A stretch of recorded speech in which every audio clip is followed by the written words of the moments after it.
Dr. Rosanna. She is the head of the epidemiology department, division of the Department of Veterinary Services. That is, of course, one of the top positions in the Department of Veterinary Services. And of course, Dr. Siti Samia, the Penang head of veterinary services, together with our EXCO members, most of our EXCO members, together with Wabi Wong, we have this meeting together with Dr. Liu Campbell, who is the head of the World Veterinary Services, involved in this mission reviews, where he has explained alternative methods.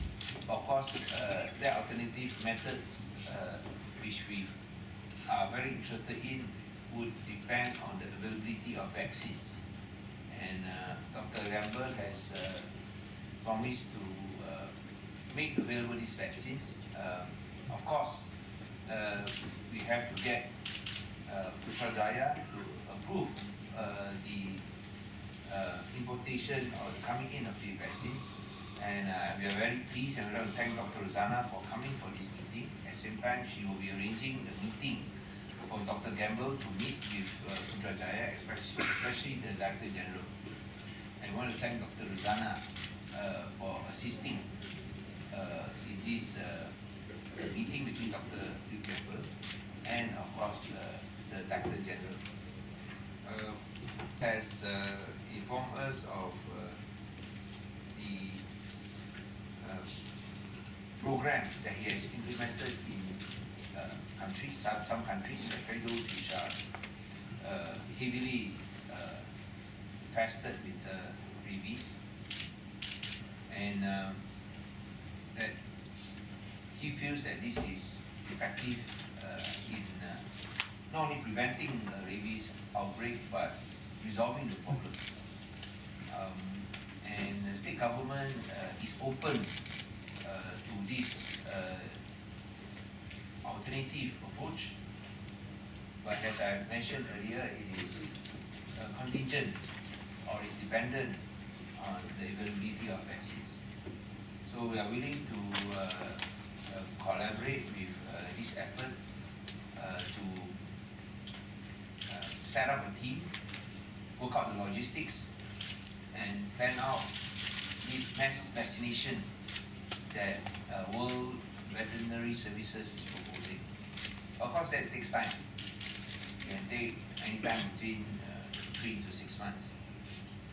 And until that is ready to go, the state government will continue with this present policy, but conducted in a humane manner. And I want to stress that we have done this in a humane manner. So the state government is willing to offer cooperation together with some of the animal NGOs, animal activists, the rational animal activists who see the severity of the problem and have come up with concrete proposals to assist. So I want to thank Dr. Gamble for coming on. Before I pass over to Dr. Gamble and Dr. Rosanna, I'd just like to distribute the report given by Dr. Siti Saumya here, which I think has been distributed to everyone. And I don't have to go through the data there because it is self-evident. How many dogs that we have caught so far in a humane manner, no shooting or by tranquilizer darts, as well as, of course, the vaccines that have been used. And of course, even though we have run out of vaccines, we're hopeful by this week we'll be able to get vaccines available. So far, there are three cases of rabid dog attacks. First case in 9th of September, second case on the 14th, third case on the 18th. There are also many reported cases of dog bite by stray dogs that could not be captured. When you talk about confirmed rabid dog bites, because you could capture the dog and could examine and test whether the dog has rabies, and they are confirmed to be infected with rabies. but there are a lot of dog bites where the stray dogs could not be captured.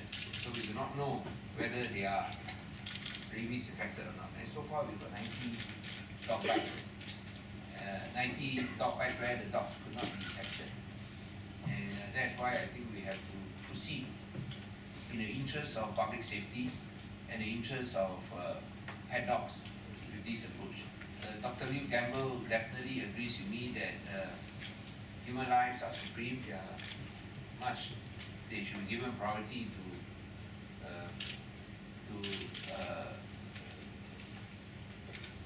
very hard to say this. I think that human life should be given priority. I think Dr. Liu Gamble agrees with me. And I think it's in that spirit that we are compelled to adopt this present approach. So once again, I want to thank Dr. Liu Gamble, who has offered a very strong alternative which the state government is definitely interested in. And we hope that if we can work out the logistics, we can get the vaccines in and also with approval from the Department of Veterinary Services, together with the requisite planning, we'll be able to be ready to go with this alternative approach. I'll ask Dr. Liu Campbell to explain and introduce himself before I pass over to Dr. Rosanna. Thank you.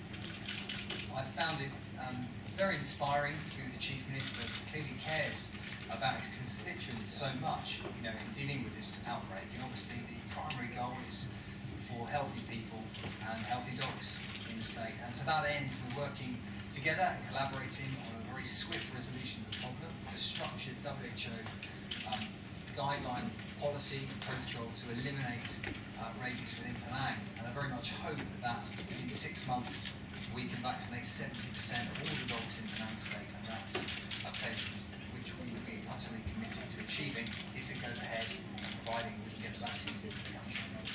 Thank you. So far, we are still at 3 cases. We hope that the number of confirmed rabies dogs affected remain the same. But of course, that will depend on the dog bites by stray dogs and whether we will capture the stray dogs. But compared to probably police and Kedah, I think at the moment it's under control. We hope it will remain so until, of course, the next rabies dog bite incident. We just want to stress again that this operation is done by government personnel. We have not outsourced it to any private company. We will not outsource it because in the past, the previous government have cut for profit. They have outsourced the culling of dogs by paying 80 ringgit per dog. And I think as Dr. Liu Campbell has said, that when you do that, that tends not to be very effective when you do it for profit. For us, we have done it for health, to overcome the health crisis. And this is done by trained government personnel, not by private companies. So in the past, these private companies, when they count 6,054 dogs, they earn 484,000 ringgit. So we will not allow culling for profit, and we will not allow any private companies to earn money in that manner, because I think it is not right. We will continue with the present approach involving only trained government personnel.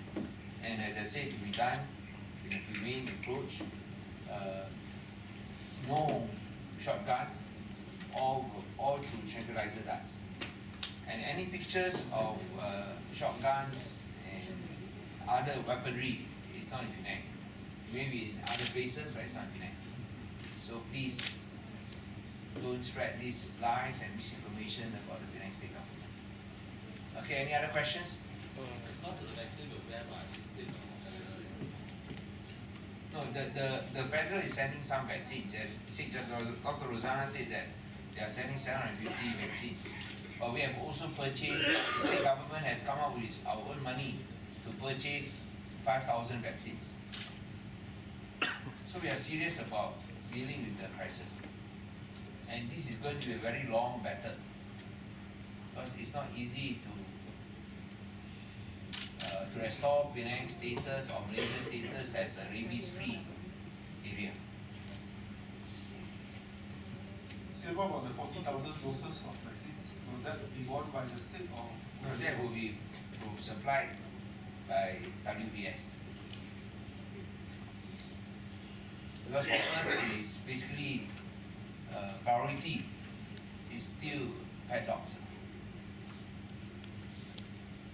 Whereas we are talking about WBS, they are trying to see how we can deal with strays through an alternative method. And we want to thank Dr. Luke Gamble for flying all the way from London. And we hope to cooperate with him, and we hope this is not only a fresh beginning but a new start, not only for Penang but perhaps for the entire country and in the region. But he also realizes that it takes time to get it going. So I say it may take any time from 3 to 6 months, depending on machinery, equipment, and manpower requirements. Number one man.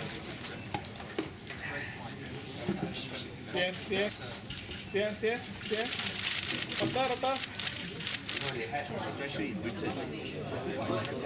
That's application from your ministry.